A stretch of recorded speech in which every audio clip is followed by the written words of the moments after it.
center na magpunta. Unang 3 buwan magpa-check up na. Sasamahan naman kita sa pag-alaga sa ating pamilya. Alagang Pinas, para sa malusog na bukas. Alagang Pinas, sama-sama matutong lumakas. Pagdating sa pagpapasuso, nutrisyon ng breast milk kumpleto. Bago ang ika-6 na buwan, breast milk lang si baby, wag nang dagdagan. Bawal muna sa pagkain ng tubig. Bawal muna sa kahit anong vitamins. Breast milk lamang at wala nang iba. Bago ang ika-6 na buwan niya. Alagang Pinas, para sa malusog na bukas. Alagang Pinas, sama-sama matutong lumakas. Pag si baby 6 na buwan na, breast milk mo'y ipares na.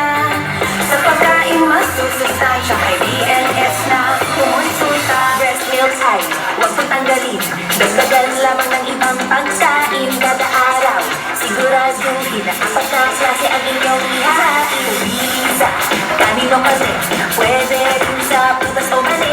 Paninit yun, gulay o keso, ang health center na ang gabay mo. Alagang Pinas, para sa malusog na bukas. Alagang Pinas, sama-sama matutong lumakas. Maging masinop sa iyong tahanan, sa kusina, banyo at bakuran.